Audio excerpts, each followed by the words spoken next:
India's civilizational footprint across Southeast Asia is once again in the spotlight as Prime Minister Narendra Modi strengthens cultural ties.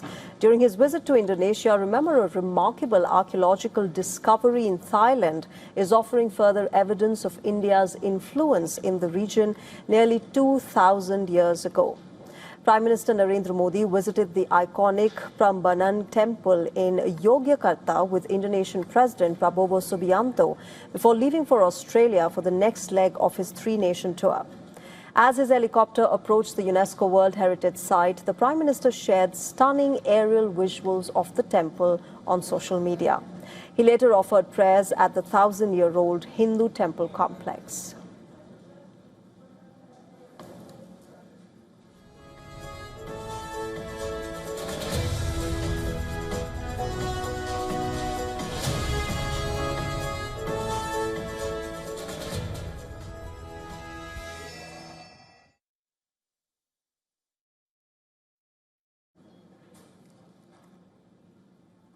Remember, India and Indonesia have also announced a partnership to conserve and restore the historic Prambanan Temple.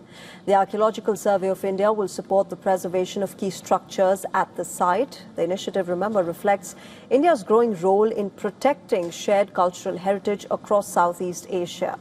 From the Sanskrit inscriptions carved into the walls of Angkor Wat in Cambodia to India's ongoing assistance in restoring Indonesia's Borobudur monument.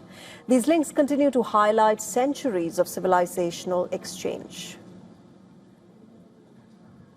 चाहे केदार धाम का पुनर्निर्माण हो, चाहे उज्जैन महाकाल का पुनर्निर्माण हो, या आज यहाँ पर आकर के करीब 1000-1200 साल पुराना ब्रह्मा, विष्णु, महेश, इन यादों को साथ जुड़ी हुई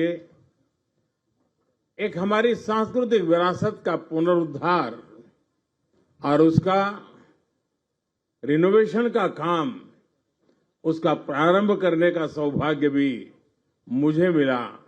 मैं अपने आप में बहुत बड़ा भाग्यशाली मानता हूं। Prambanan, built in the 9th century in Indonesia's largest Hindu temple complex and considered as one of Southeast Asia's finest examples of Hindu architecture, is dedicated to the Trimurti Shiv, Vishnu and Brahma. It stands as a lasting symbol of the region's deep cultural connections with India. Those connections have now gained yet another fascinating chapter. Archaeologists in western Thailand have uncovered 2 gold rings dating back nearly 2,000 years during excavations at the Don Yai Thong archaeological site, which is located around 130 kilometers from Bangkok. One of the rings carries an inscription in the ancient Indian Brahmi script. Experts have read it as Pusarakshita, meaning the one protected by Pushya, a highly auspicious and protective constellation in Indian astronomy. Archaeologists believe the rings may have belonged to an Indian Vaishya merchant, pointing to thriving trade and cultural links between the Indian subcontinent and Southeast Asia nearly 2 millennia ago.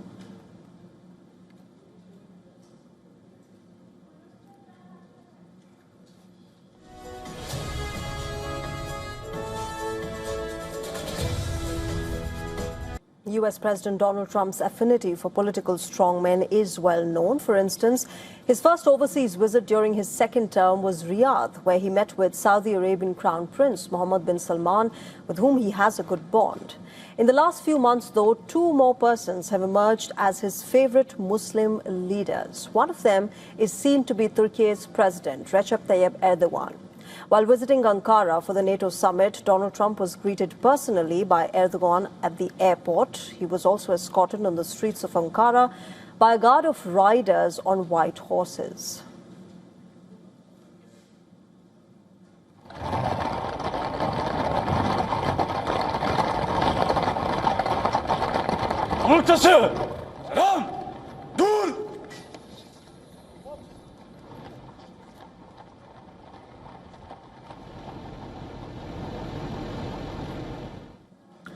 Trump heaped praise on Erdogan and also announced that the US will lift sanctions on Turkey, which he described as a fantastic NATO ally. He also revealed that he's considering selling F-35 jets to Turkey, which has the second largest army among the NATO countries. Now remember, this is significant as the US Congress passed a law in 2019 prohibiting F-35 sales to Turkey as long as it retains Russia's S-400 surface-to-air missile systems. A year later, Washington imposed sanctions on Turkey over the procurement of S-400s. The country, remember, was also removed from the F-35 Joint Strike Fighter program. In yet another sign of bonhomie with Erdogan, Trump hinted that he may have skipped the NATO summit altogether owing to his disenchantment with the bloc if it were not held in Turkey. His close ties with Erdogan also assume significance in the context of Turkey not interfering in the Iran war, despite it being at loggerheads with Israel. Well, I want to thank you very much. As everybody knows, it's been very much reported. We are great friends. The president has done an incredible job just landing at the airport, to see such a beautiful airport, and to have a building named after me. I was very happy about that. That was great. Now, another personality who has been at the receiving end of Trump's generosity and praise is Pakistan's Army Chief, Asim Munir. Since last year, the American president has publicly lauded Munir multiple times, and he's also described him as his favorite field marshal. In fact, Trump also credited Asim Munir's role in the mediation process with Iran. Pakistan was fantastic. The Prime Minister and I call him the general. He's a general. He's a great general. He's so great that he's actually a field marshal, a step above. Now, the United States has backed Pakistan's military dictators for decades, whether in the name of curbing communism in the region or fighting terrorism. For instance, US aid to Pakistan increased during Zia-ul-Haq's rule after the Soviet invasion of Afghanistan back in 1979.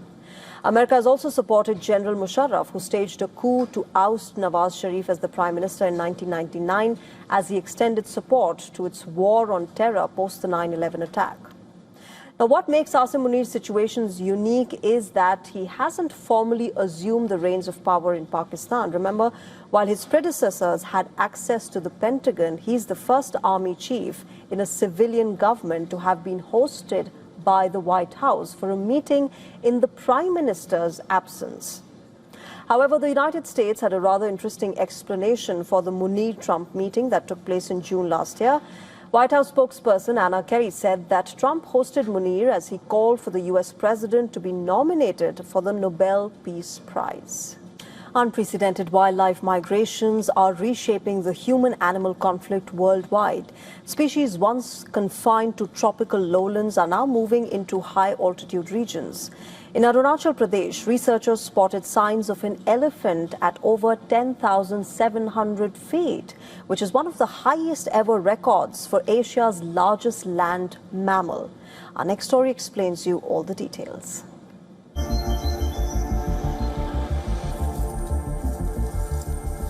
Environmental shifts and habitat fragmentation are pushing wildlife far beyond their traditional geographic boundaries.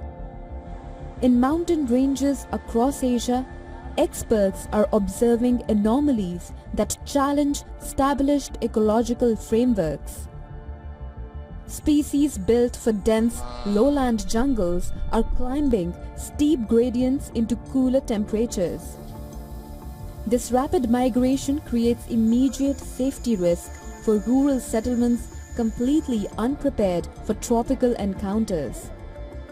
In the northeastern Himalayas, wildlife researchers utilizing specialized camera traps captured images of an Asian elephant at an altitude of over 10,000 feet inside the Eagle Nest Wildlife Sanctuary.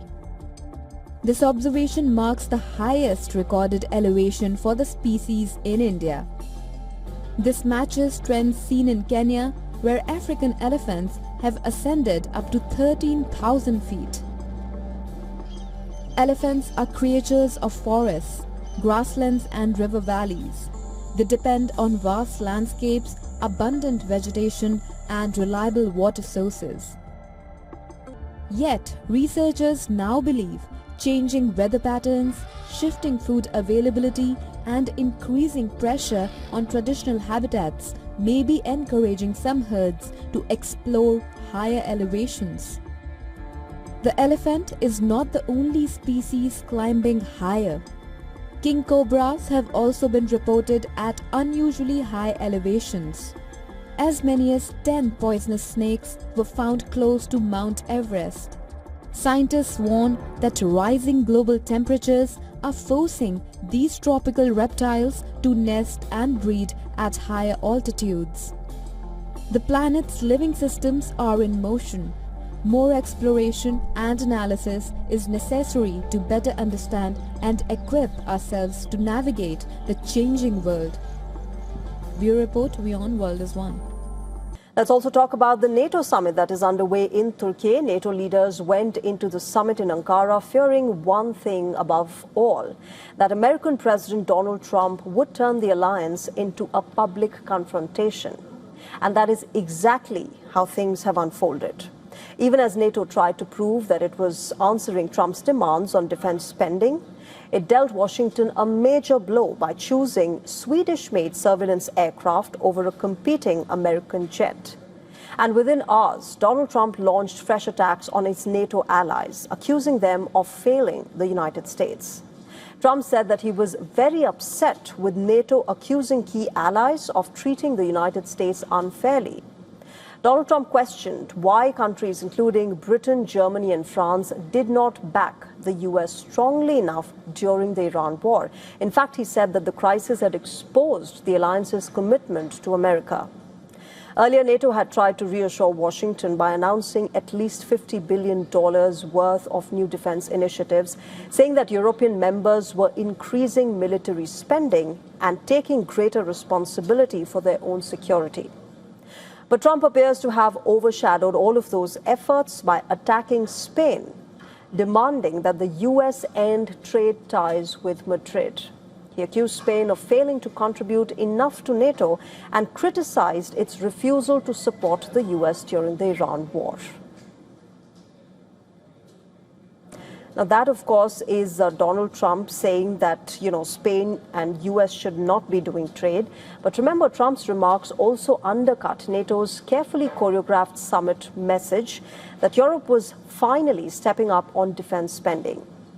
The rift with Madrid has been growing for months now. Spain has rejected Trump's demand to sharply increase military spending, and it has refused to let the US use its airspace and bases during the Iran war. Madrid, however, brushed aside Trump's latest attack, saying that it viewed the remarks as business as usual and that strong bilateral ties continued to benefit both the countries. Trump also reignited another long-running dispute by renewing his demand that the United States take control of Greenland, the autonomous Danish territory, reviving an issue that has repeatedly strained ties within the alliance. Big problem for us. And the other big problem is the fact that when we wanted them, we didn't want them badly, but we did say, if you want to join us, and they all said no. Denmark immediately rejected Donald Trump's remarks. The country's prime minister said that Greenland was not up for negotiation or sale. We are ready to defend every inch of NATO, including our own territory. But one of the reasons why we have built NATO many years ago is if anything happens to one of us, then everybody should stand up for each other. Now, amid all of this, NATO announced a major procurement decision that is likely to disappoint Washington and more so Donald Trump. The alliance will spend around $4.5 billion on up to 10 sub-globalized surveillance aircraft, replacing its aging AWACS fleet with Swedish-built jets instead of Boeing's competing proposal. NATO Secretary General Mark Rutte said that the new aircraft would strengthen the alliance's ability to detect and respond to emerging threats, including drone swarms, and keep NATO's airborne surveillance capabilities strong for decades. The Swedish deal is also part of a wider trend. Earlier this year, Canada chose Saab over Boeing for its next fleet of airborne early warning aircraft as it sought to reduce its dependence on US defense firms. Now, it means that while Trump has succeeded in pushing NATO allies to spend far more on defense, that extra spending is not necessarily flowing to American manufacturers. That clearly raises the bigger question. Donald Trump may have achieved one of his long-standing goals by getting NATO to spend more on defense.